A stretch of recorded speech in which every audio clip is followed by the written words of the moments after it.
Welcome, Miss Deb. How are you? Great. How are you doing? I missed being on your show. We were playing sick tag. I got sick, then you got sick. I know. So, And then we had family stuff. So, life goes on. oh yeah, Everything's family. Yep. insane around us. So, bring us up to date. What is going on down in Georgia? What is this Miss Fammy Willis doing? It sort of erupted like a volcano. Then all of a sudden, it just kind of went. Psh. Did they? Well, it's going pew because of the fact she's in real trouble. And there is a really good chance, a lot of folks are speculating because of all this trouble, that the judge may end up saying that she can't prosecute Trump. She has to recuse herself. I mean, it is one thing after another with Miss Fonnie Willis. And chickens are, my dad was a preacher and he used to preach in his sermons all the time that chickens always come home to roost. Miss Fonnie has a lot of chickens coming home to roost. Thursday, let me catch you up on what's happening in the legislature. We have a lieutenant governor that listens to the people, Burt Jones.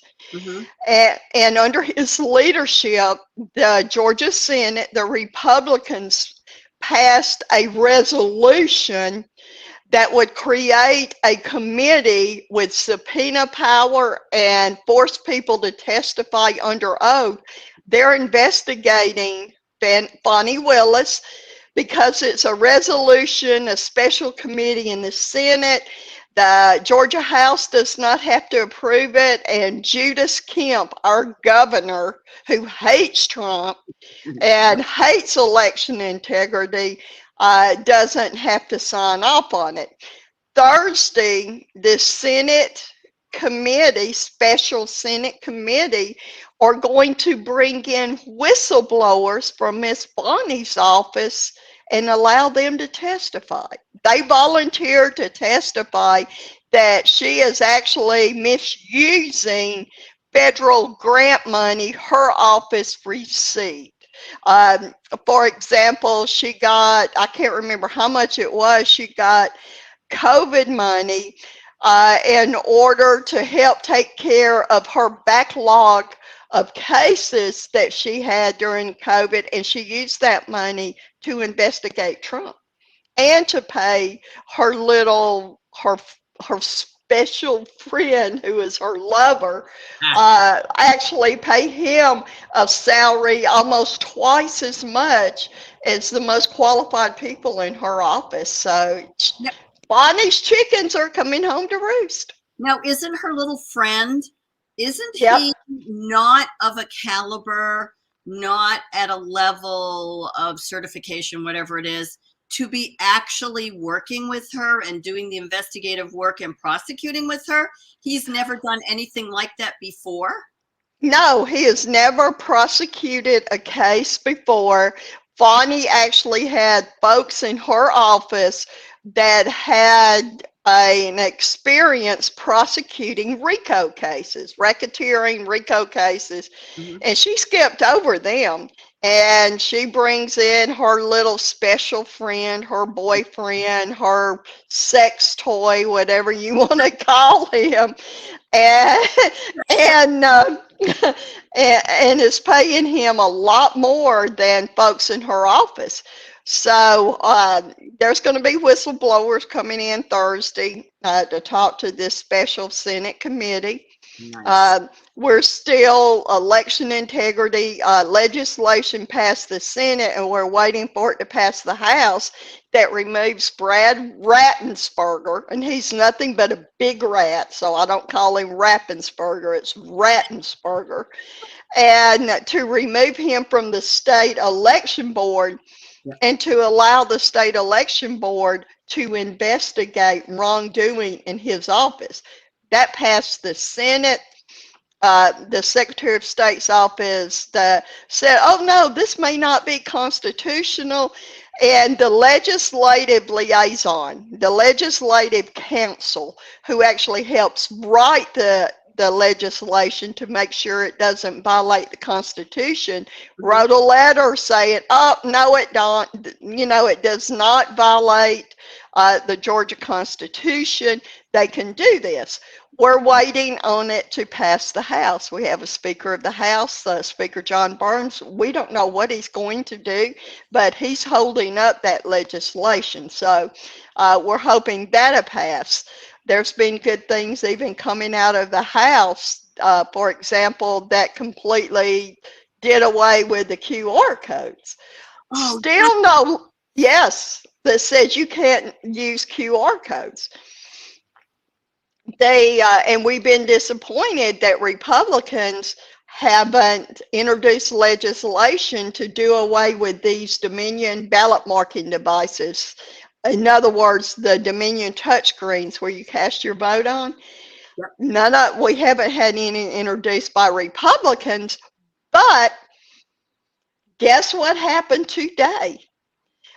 You had 4 legislators introduce legislation to do away with the Dominion touchscreens and ballot marking device. The legislation would actually say, if any kind of count, you do a hand recount, they're going to use the Dominion tabulators in place, which I don't like it. But, in any controversy, close race, any kind of recount, you do a hand recount of the ballots. And guess what? There were 4 legislators in the House that introduced that. Not one was a Republican. They were all Democrat. All four Democrats introduced this. And you talking about the media doesn't know what to do because they've been saying all this time, oh, it's just these crazy Trump people, these crazy MAGA people. They're the only ones concerned. They leave out the fact that the plaintiffs in the Curling v. Raffensperger lawsuit that is waiting on a ruling from Judge Totenberg are Democrats. They warned us about Dominion machines for years, and they filed a lawsuit to prevent Georgia from purchasing Dominion because they said it was hackable. Oh, so absolutely. Go figure. Wasn't it in Georgia that they had that gentleman hacked into a machine with a pen, which he got the judge or the jury or somebody? That was in Curling v. Raffensperger. That was in Judge Totenberg's court. And most people, most of the people that have been to the hearings, she was very antagonistic towards the SOS office. She accused them of not being truthful and telling different stories. It would not surprise a lot of folks if she actually referred to 1 or 2 members of the SOS office that testified for perjury, a criminal referral for perjury, because they lied under oath multiple times. So the oral arguments are over. We're just waiting on her to rule. But in the meantime, you have Democrats sitting back, and they listened and paid attention to what was going on in the hearing in Judge Totenberg's court. And you can bet when they sat there and they thought and they said, oh my goodness, Republicans are in control of Dominion. We've got to stop them from stealing the election from us. Right. Now, but they introduced this legislation, and I think it's game changing that Democrats actually introduced it. Well, it is, because they're realizing that the tide is turning and that those machines can be used against them. And bingo. Exactly. So now they're panicking, not because they're doing the best for us, but they're like, oh, shoot, this is what's going to be going on. And it's been going for years, back and forth, back and forth. So what's actually happening is they're now exposing that both sides have been messing around with the machines, And we the people, we the taxpayer, we the voters, we the citizens, we the people that pay for everything have been lied to. We thought Right. we were voting in good faith. We thought that we were, doing the right thing for God and country. And all along, they've been manipulating them.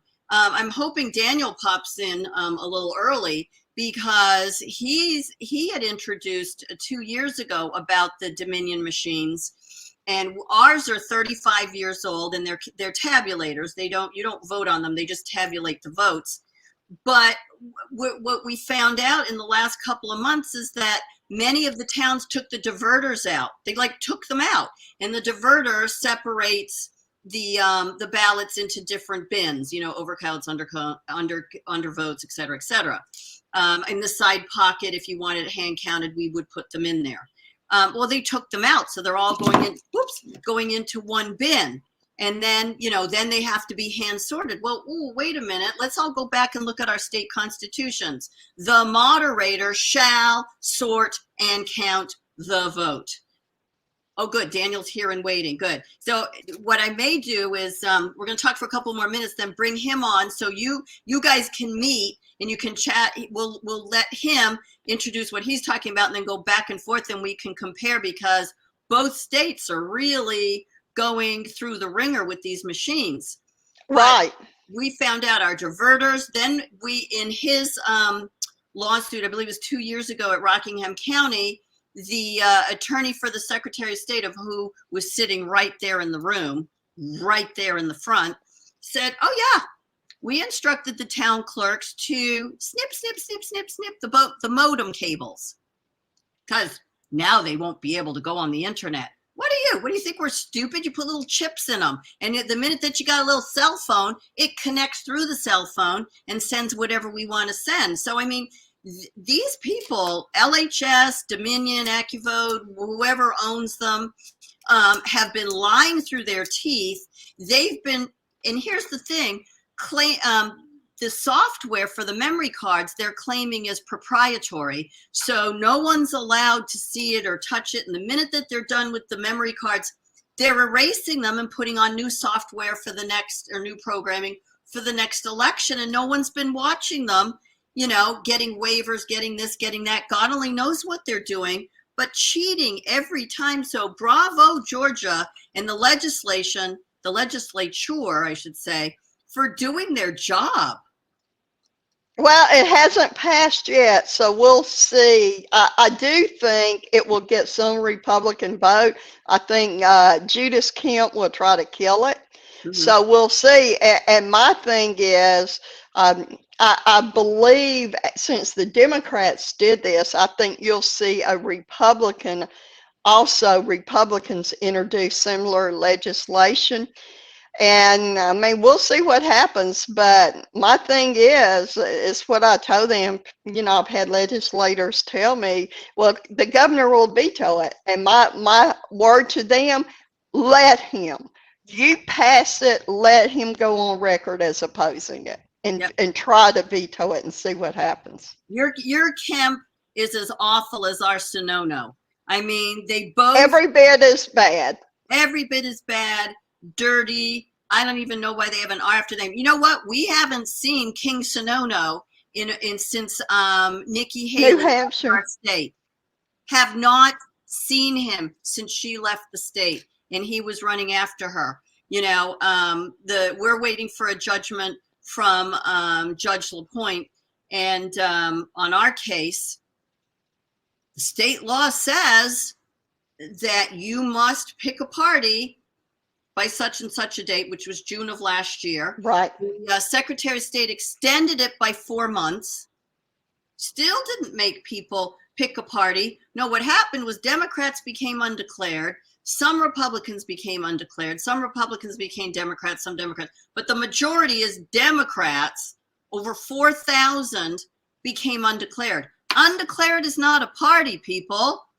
Undeclared is sitting on the fence. And so it says in the state law that, you have to pick a party. Well, there's another little RSA, and it says, well, but you can do it on the day. So they get to be a Republican or a Democrat for 5 minutes, and mess with our primary, not our election, a primary. And it happened in Iowa because Mercedes Schlapp brought it up. It happened in Nevada and they closed it. It happened in New Hampshire and they didn't do jack diddly squat, which is what our lawsuit is about. And they're telling us, you don't have any standing. You've not been injured. Well, yes, you have. How can they say that?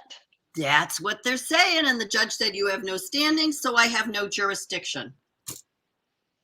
That is crazy. But and you know, one thing I've noticed is both Sununu and Kemp are both doing everything they can, throwing jabs at Trump. Brian Kemp said it's a race to the bottom, and I kind of figured out that they're both taking money from never Trumpers to try to hurt Trump. And that's why they're doing all this. Sununu made a complete idiot of himself when he goes on that interview with Nikki Haley and said, oh, she's going to win big. Well, what happened? She got trounced big. She didn't win big. And I believe he and Kemp both are taking money from these never Trumpers. I agree. So you know what? Hang out if you can. And I'm gonna bring Daniel on, and then we'll come back together at the end, and we can compare some notes. And if you've got any questions for him, and vice versa, because we're talking about the same thing. So, gonna go to a quick break, and you hang out in the back, and we'll bring you after, Miss Deb. Okay, thank you. Thank you. All right, Chris, let's go to a quick break. Oh yes. Let me tell you, there's so many similarities. Okay, part of the things that came out, we've got the transcript of Curling v. Raffensperger. Georgia's voting machines are not properly certified either. None of them are.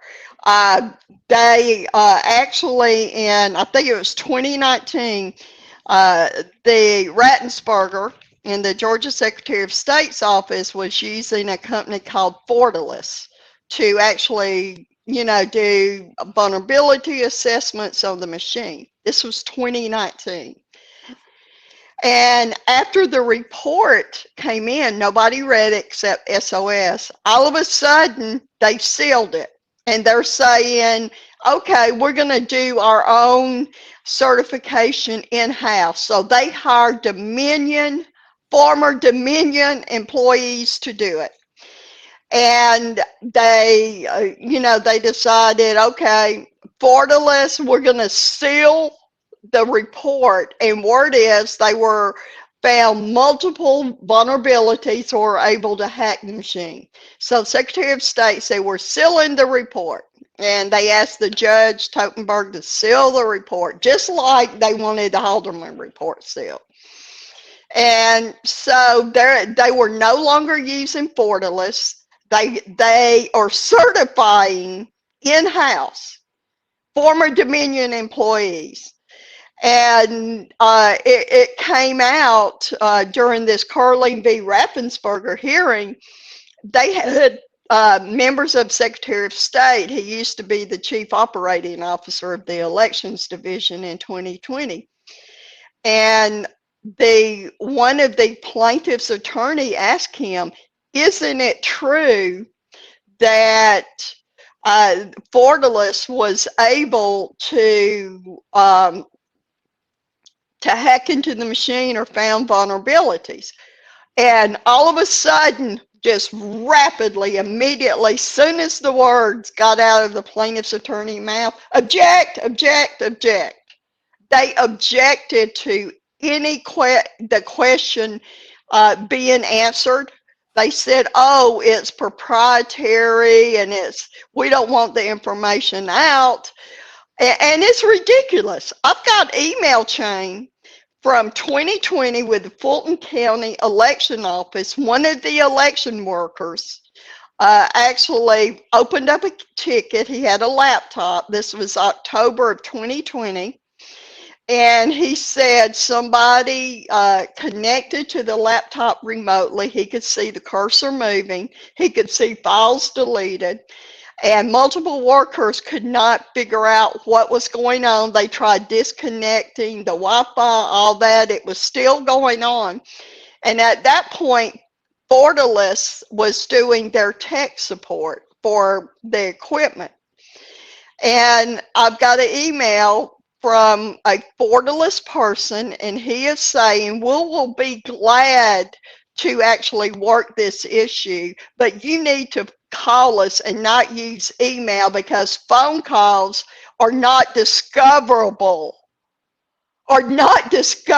So we want phone calls, and we've got an NDA with the Secretary of State's office, so we don't want emails reporting this. And this is no joke.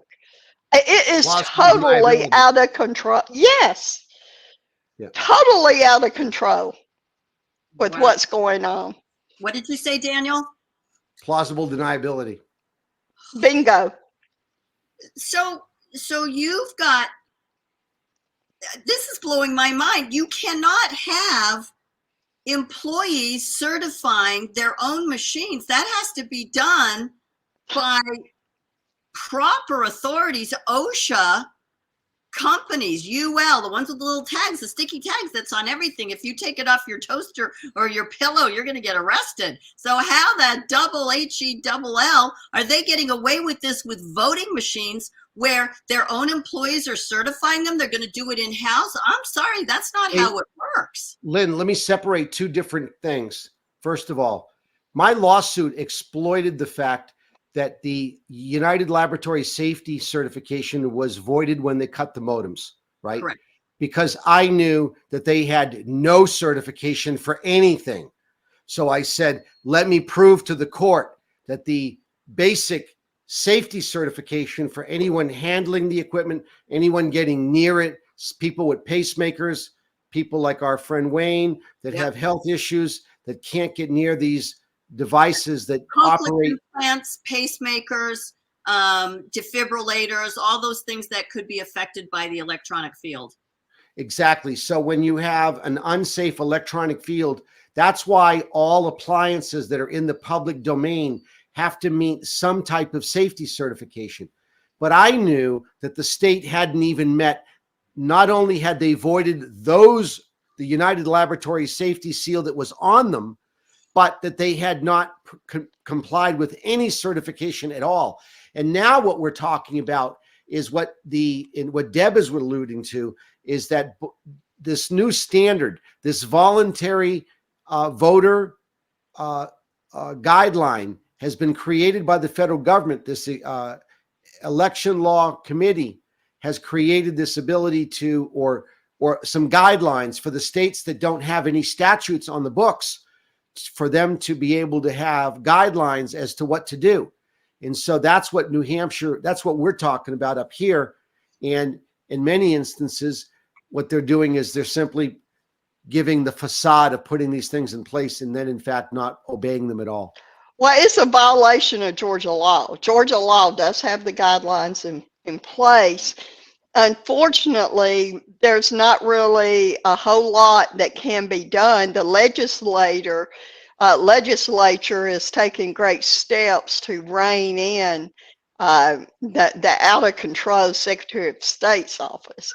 And they're doing a lot of doing a lot of things. But this year, in the Georgia legislature, the Republicans have very clearly had enough of Brad Rattensperger, and they're going to cut his budget. He's not going to get what he wants, and they're going after him, and he's fighting tooth and nail. He's fighting tooth and nail to prevent the state election board from being able to investigate his office. Well, somebody needs to. We have an attorney general that's as worthless as I don't know what. Our attorney general, Chris Cars, is as worthless as a blind seeing eye dog. That's how bad. That's how bad he is. Sounds like our attorney general. We're looking at absolutely useless, out of control Secretary of State, AG, and they are just breaking laws right, left, and center, interpreting it, any way that they want, and they've got the justice system going, oh yeah, well, that's your opinion. What happened to people reading the law? What happened to people reading what the Constitution says, which is what Daniel does? I mean, you know, in his case back 2 years ago in November, Wayne, he's an expert in this. He was the expert witness, and the Attorney General's office walked out, and they had no problem looking at him, going, "You're not getting on the stand." And they blocked Daniel's expert in the whole United States from testifying to safety certification. They blocked him and would not let him on the stand. How does this stuff happen? You want to talk to these elected officials think they're all powerful, and it takes the grassroots saying, no, you're not. And standing up, and the key is to keep fighting and not to give up. We've got to be like the Energizer Bunny. We got to keep on and keep on and keep on and not stop.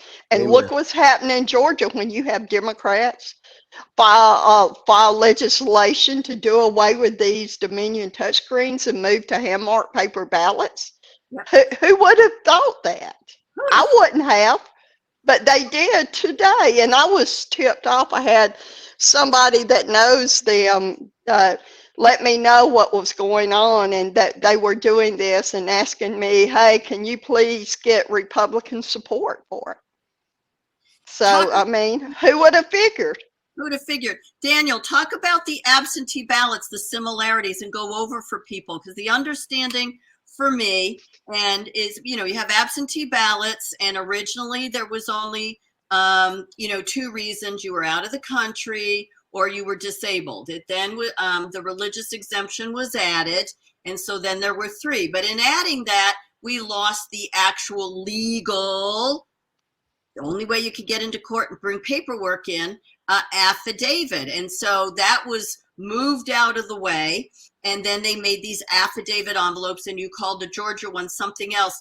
Fill that in on the similarities and why that is a big problem with elections. Each of the states that I've looked at beyond New Hampshire has the same problem, and that is when you look at the requirements for you to vote at the local level, right? You walk in, most polling places require you to produce an ID, and after authenticating that you are a registered voter in that district, they hand you a ballot, and you go off and you mark your ballot within the secure area.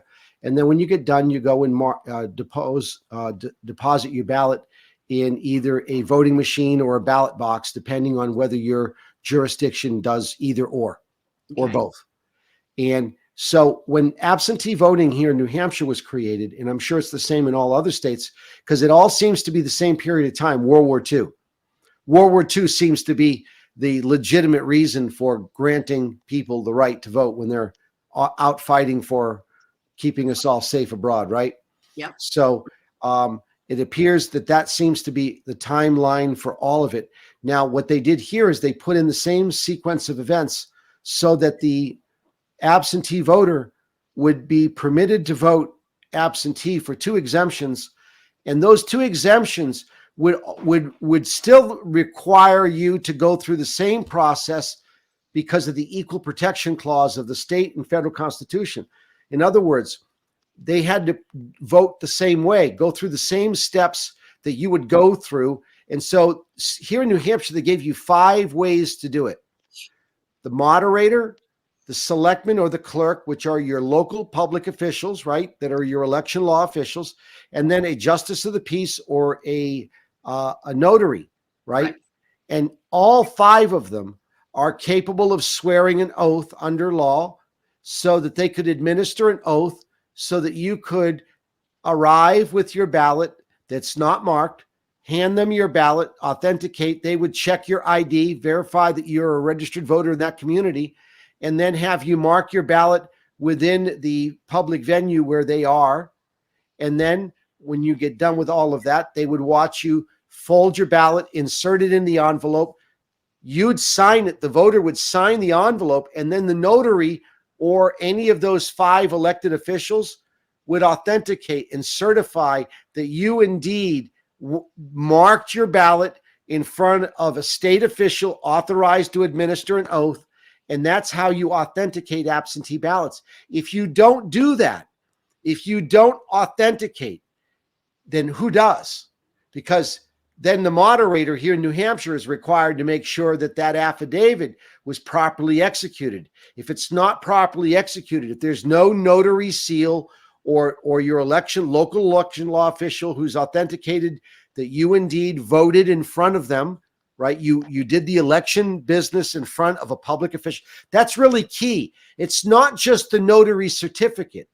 It's going through the election process in front of someone, not just a free reign, not just the fact that, gee, if the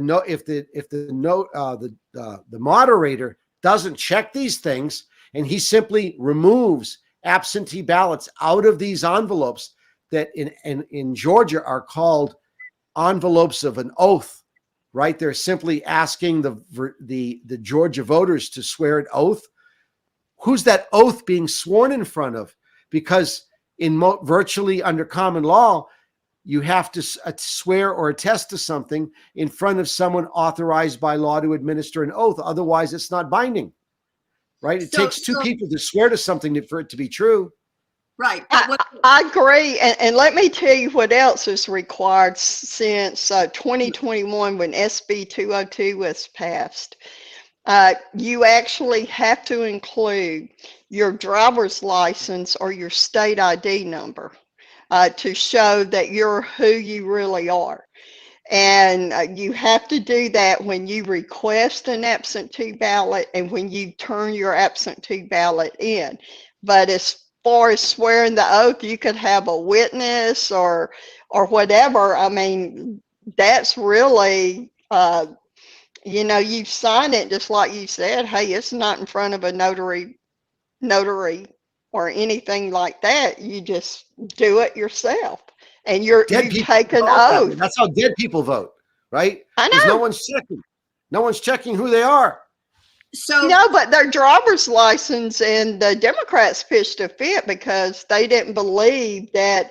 And if you don't have a driver's license, they offered state IDs that you can use free of charge, or you can present a utility bill that's got the address you're voting from and make a copy of it. But no longer can you just turn your ballot in without some way of authenticating who you really are. Well, the thing that really disgusts me is they keep saying it's an absentee ballot because we can't come in. We're either physically not there or we're disabled. So it's making another class of people. We have to show up. We're registered. We're on the list. Right. It doesn't matter Republican or Democrat. We're on the list. We make sure we're the correct list. We have the correct address. We're always making sure our name is spelled correctly, that everything is legal. And we go there and you present your, I'm a ballot clerk, so I know you present your license and you call your name out. I don't make them do it very loud because I think that's personal information.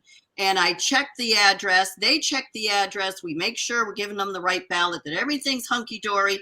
They take it. They go, again, as Daniel said, to a secure, roped off area. They fill out their ballot. They walk through the secure area. You can't come out of it to go to the machine or a ballot box and place it in there. They watch you, the selectmen and council people watch you put it in, and then you get a sticker if you're a good little citizen and you run off. So that's the process we have to go through. But yet absentee ballots, in its original concept, I get it, but it was legally certified. It was legally properly executed. And now, Bobby can go down to the basement, and I'm not really being sarcastic, but I am a little bit. But this is what's going on. Bobby gets his absentee ballot, and Bobby goes down to the basement and he fills it out and goes, "Ooh, I'm all excited." Folds it up, puts it in the envelope, signs it, and mails it back because, "Ooh, I can't come in. I'm special." No one can say it wasn't marked. Nobody can say he signed it. Nobody can say Bobby filled it out, and nobody notarized his signature. He just sent it back, and everybody said, "Isn't this wonderful? It's an absentee ballot." that makes me a second-class citizen. That makes me nothing. And we have to go through all these security measures, and they can do it in their stinking basement. I'm sick. Yep. Let's say It's crazy. And then let's talk about them going into nursing homes. That the Democrats, yeah, they take advantage of folks in nursing homes. So that there needs to be legislation to stop that as well. So and it should have to be a family member that signs off for them to get, you know, if they can't fill it out themselves, why are they voting? Right there. So we're looking at old machines, new machines that are not safety certified, they're not OSHA certified, they're not integrity certified. We're looking at absentee ballots that are illegal and unconstitutional because there's no affidavit, no notary, no proof of a signature. We're looking at, you know, we the registered voters not being protected. I mean, and what else are we going to add to it? Ballot stuffing, nursing homes. I mean, we are looking at elections that are being absolutely robbed and stolen and, pardon me, people, bastardized on multiple levels. Bingo. And we're supposed to be okay with this? I'm not okay with this. What say you, Nope. Danny? Nothing's been fixed. So hopefully we'll get an opinion out of the court here like ASAP. We need one. I love it, and we can't stop fighting. So thank you both, and I'm glad you finally got to be together on the show. I am too, Daniel. We need to stay in touch and share information. I'll send each other's contacts to you so you guys can keep up on it, because it looks like we've got mirror image states. Yep. Same thing going on. Both have rhino governors that hate Donald Trump and hate MAGA. It's true. Amen. Amen. Amen. All right. Blessings to all. I'll talk to you soon. All right. God bless. God bless.